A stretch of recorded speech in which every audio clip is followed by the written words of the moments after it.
It's not a drill.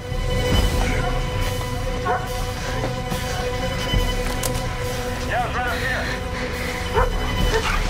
He's got him. Stand up. You alone out here? My daughter's with me. Dad? Let's go.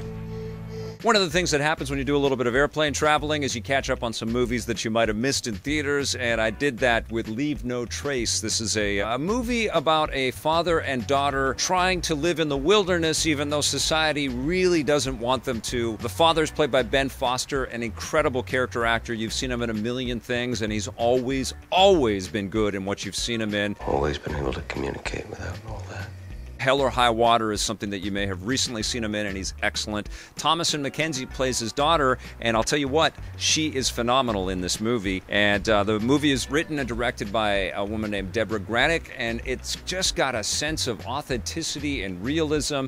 There's nothing showy. It's really almost like we're watching a documentary of this father and daughter kind of struggling to kind of find their way. The father is clearly suffering from some kind of PTSD or some kind of trauma. He's got survival skills. He's passing them on to his daughter. He's also articulate and knowledgeable. He's educating her in some, phenomenal ways, some important ways to, coexist with nature and to exist in the world in general. And eventually they do get found in the park because it's illegal for people to camp overnight in these parks. And so they become sort of captive under kind of social services, and they have to kind of live in a traditional kind of societal setting, which really isn't for Ben Foster's character. So he basically starts to, pace around and get a little antsy, and eventually says, look, we got to go. And so they find their way back into the woods, and it's there where they find their harmony and their peace, but also Mackenzie Thomasin's character really starts to recognize that, wait a minute, all of the choices that you have made in your life might not be the choices that I want to make in my life.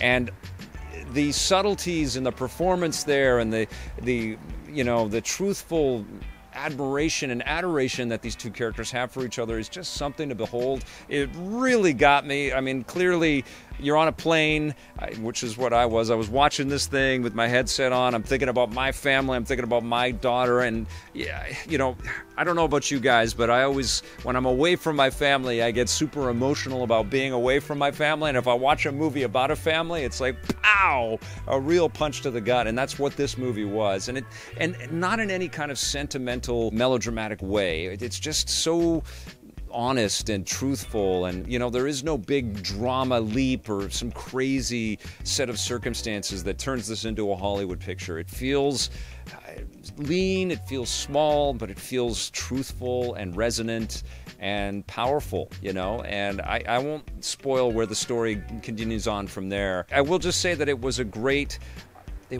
ride, and I really enjoyed taking this journey with this family and tried to kind of decipher some of the clues and figure out the mystery of the dynamics there, because one of the wonderful things about this movie is that it doesn't over-explain anything. You are a fly on the wall, and the scenes are stitched together in a way that you're just kind of catching glimpses of Ben Foster's character's past, and it really is effective at kind of getting us into the mindset and trying to figure out what this young woman's future is going to be, with all of this innate knowledge that she's accumulated over her life. It's powerful stuff. Leave No Trace is absolutely something special. I'm going to give it an 8.5 out of 10.